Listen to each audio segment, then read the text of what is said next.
कि वर्ष के आसपास या उसके पहले से या उसके बाद उसी समय ये सब खुल चुके थे।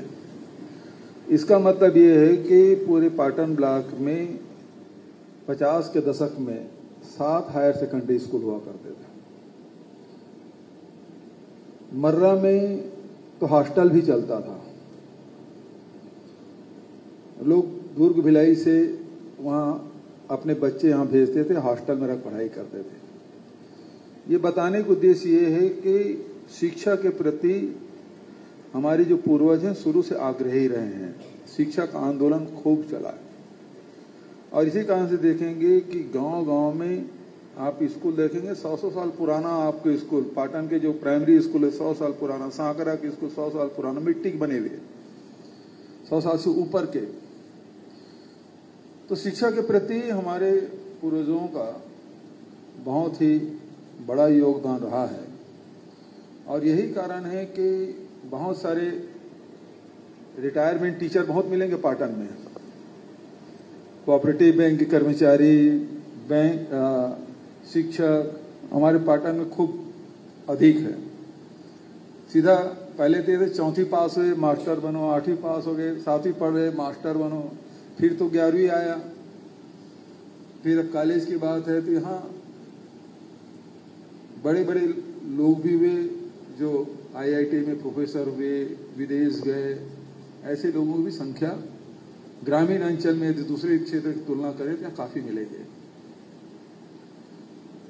तो एक वातावरण शिक्षा के प्रति पहले से रहा है और अभी जिस प्रकार से स्वामी आत्मानंद अंग्रेजी स्कूल खुला है उसमें एक वातावरण देने की जरूरत है। लोग काफी उत्साहित है, न केवल पाटन में बल्कि पूरे प्रदेश में। मैं अभी तो वनांचलों में मैं घूम रहा हूँ, सरगुजा गया, बस्तर गया, एक एक विधानसभा में 3-3, 4-4 कार्यक्रम मैं कर रहा हूँ। तो सब जगह एक ही मांग आ रही है कि हमारे यहाँ भी सेंटर प्लेस में आप स्वामी आत्मानंद अंग्रेजी स्कूल खोल दीजिए। 40-50 किलोमीटर से बच्चों को पढ़ाने भेज रहे हैं। कुछ जगह तो मुझे कहा कि बस शुरू करवा दीजिए, हॉस्टल क्योंकि दूरी बहुत है तो हॉस्टल की सुविधा होना चाहिए। तो मैंने तो बस्तर में कह भी दिया कि यहाँ हॉस्टल होना चाहिए। हमारे यहाँ तो 50 किलोमीटर में तो विधानसभा क्रॉस हो जाता है पाटन में, इसकी लंबाई उतनी नहीं है। और भिलाई वगैरह चल देंगे तो छत्तीसगढ़ के नक्शा में उंगली रखेंगे तो विधानसभा से बाहर हो जाता है उंगली।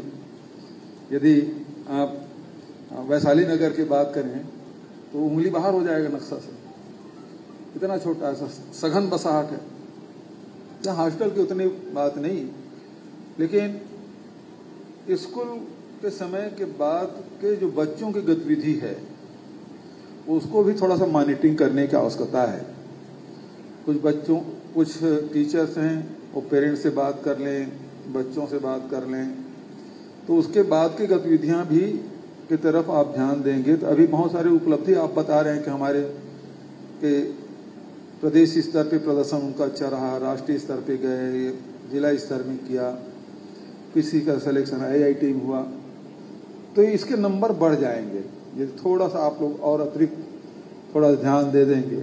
आजकल तो पहले तो टीचर घर में पहुंच जाते थे माता पिता के पास, अब तो टेलीफोन की सुविधा है तो आपको बहुत ज्यादा उसके घर जाने की जरूरत नहीं है। टेलीफोन से उसके पेरेंट्स से आप संपर्क कर लेंगे, बच्चों से बात कर लेंगे। यदि स्कूल के बाद यदि किसी बच्चे से बात कर लेंगे तो उस बच्चे के तो फिर कहने क्या है, वो तो फिर उछलने लगेगा मेरे से टीचर बात की। तो उस प्रकार से एनवायरनमेंट देने की आवश्यकता है ताकि और अच्छा सा काम हो सके। आज रिजल्ट 90% या 100% आ जाए तो बहुत अच्छी बात है, लेकिन उससे ज्यादा बड़ी बात यह है कि उन बच्चों में कितने फर्स्ट क्लास आए, कितने मेरिट में आए, 80% से कितने बच्चों को अधिक आया, ये ज्यादा महत्वपूर्ण है। क्योंकि आज कॉम्पिटिटिव एग्जाम में जब तक कि वो भाग नहीं लेगा तब तक के उसको तो पटवारी की नौकरी नहीं मिलने वाली है। पहले तो आप 4वीं पास हैं तो आप टीचर बन गए, पटवारी बन गए, एक सर्टिफिकेट चाहिए था स्कूल का, बन जाते थे। वो दौर निकल चुका। अब तो आप एमए की डबल डिग्री रखी रही है, कोई मतलब नहीं है, जब तक के आपके उस प्रकार के शिक्षा ना हो जो कंपटीशन में आप प्रतिस्पर्धा में भाग ले सकें। इस साल बहुत अच्छी बात है कि हमारे आईएएस यूपीएससी के जो एग्जाम हुए 12 बच्चे सेलेक्ट हुए, तो ये अच्छी बात है।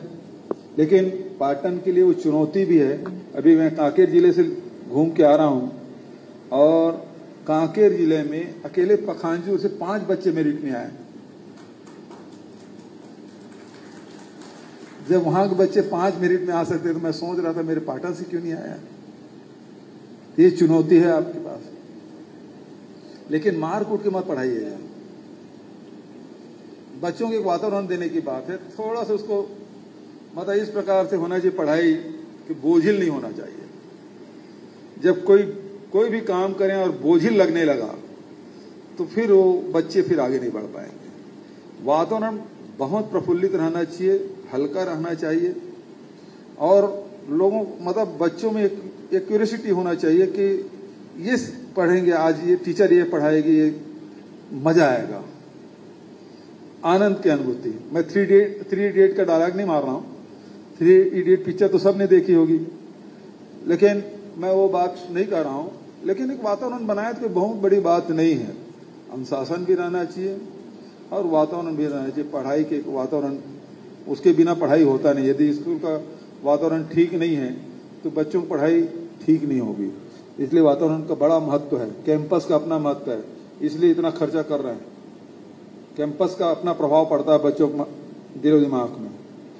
एक, दूसरा वातावरण, और तीसरा उन बच्चों में सीखने की ललक, और उसके अंदर बहुत सारे, हर बच्चे में कोई न कोई गुण, विशेष गुण लिए होता है, तो उस गुण को उभारने की आवश्यकता है। उसको यदि आप लाइन पकड़ा लें तो आप लोग, ये तो बच्चे हैं, वो कच्ची मिट्टी के लोंदा है, आप जैसा आकार देना चाहें वैसे दे सकते हैं, लेकिन जो उसके इंटरेस्ट का हो यदि उस लाइन में लगा देंगे तो बहुत तेजी से आगे बढ़ेगा। यदि उसका इंटरेस्ट का नहीं है और जबरदस्ती आप ठोक पीट के आप उसको उस लाइन में डाल देंगे तो आगे तो बढ़ेगा लेकिन उतना नहीं बढ़ पाएगा। तो इसलिए इस चीज को देखने की आवश्यकता है। एक अच्छा वातावरण बनाए पूरे पाटन ब्लॉक में। तो लगना चाहिए कि यहाँ पहले से ही हमारे पूर्वज शिक्षा के प्रति बड़े आग्रही थे, अभी भी हैं।